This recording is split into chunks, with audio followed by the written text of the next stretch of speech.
Welcome back. I'd like to thank everybody who wished for good weather. Unfortunately, your efforts went to no avail for us here in Champaign as we've continued to have rain and snow. However, this weekend we went down to Ole Miss for a meet down there with the bulk of our teams, and the weather was fantastic. It was in the 70s and sunny, and just a beautiful day on Saturday.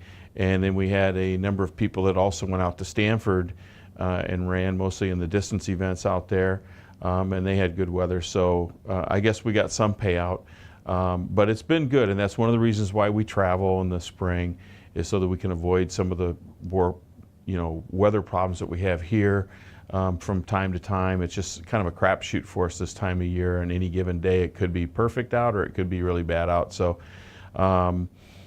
we had a great experience this weekend, and I kind of want to talk about development and what that means, and how it affects our program, what we try to do on a development side. And basically, what it's all about for us is trying to find athletes who will believe in a process and look at a long-term, big picture system of development. And I'm really proud of the way that kind of comes together for us. And I think our performances this weekend, there are some real shining examples of that development process that are going in place. And a lot of times when coaches talk about development and athlete development, they kind of tend to talk about maybe lesser recruited athletes, or athletes that aren't as accomplished coming out of high school or that sort of thing. But for us, I think development means everybody, and doesn't really matter if you're a lightly regarded recruit out of high school, or if you're a state champion or a high school All-American. There's still a long way to go in the development process in your time here, which could be 4 or 5 years.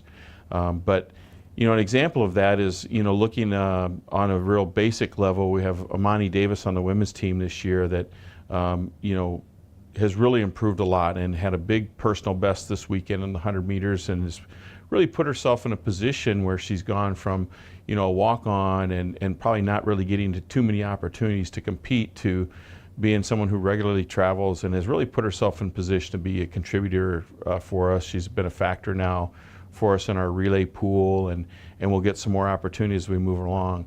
On the other side of the spectrum, we have someone like Dave Kenzira, who's a 7 or 8 time All-American and has accomplished a tremendous amount of things here at Illinois. Is one of the best hurdlers on the men's side that we've ever had, although he hasn't won a national title yet. His combination of running the 110 hurdles and the 400 hurdles is really rare, and he's excelled at both of those, being a first-team All-American in both. But if you look at Dave this weekend, he ran an outstanding time, number 3 time in the country in the 110 hurdles. He came back and ran the best performance in 400 hurdles in the Big Ten this year. And Dave is still working on trying to improve, and he's still trying to get better. Here we are in the last 6 or 8 weeks of his college career, and he's still trying to perfect a 7-step hurdle pattern to the first hurdle.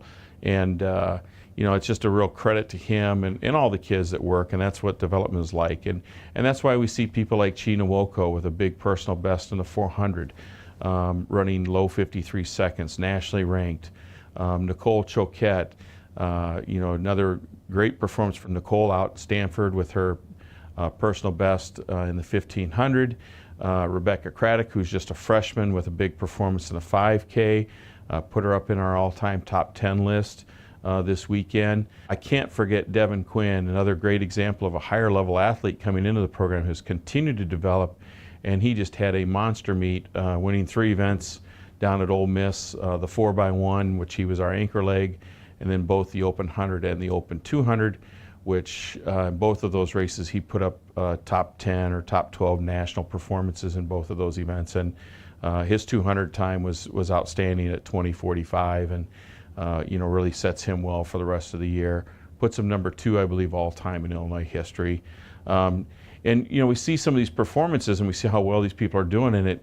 I think one of the things that it shows how well our team is doing, and the strength of our team and our program is, we have people like Cooper Jazzo who, jumped 5:15 in the pole vault, a big personal best for him. That's 16:10 3/4. And Jonathan Wells, who had 2 personal bests in the long jump and in the 110 hurdles. He's put himself in position to be a big conference scorer in both those events. You know, and those people start to get overshadowed by the other performances. It tells you that your team is performing at a pretty high level. Same thing on the women's side. We have, you know, Brianna Driver and Sarah McKeeman, which have been, you know, really solid, consistent scorers for us all year, have done a great job. Sarah was second this weekend. Brianna was second this weekend on the long jump. Outstanding performance for them. You know, so really proud of the development that we're showing on all levels, from our freshmen like Craddock all the way up through our fifth-year seniors like Choquette and Kenzira. So that's kind of what it's about. It's a real credit to our athletes who are able to buy into the vision and come in and consistently work every day towards perfecting and being able to execute their events to the best of their ability, and especially our coaches who are able to help them map out that process and work through that process with them. And that's kind of what we all stand for. This week we are off to Arizona, so we're going to probably get some more sunshine and warm weather.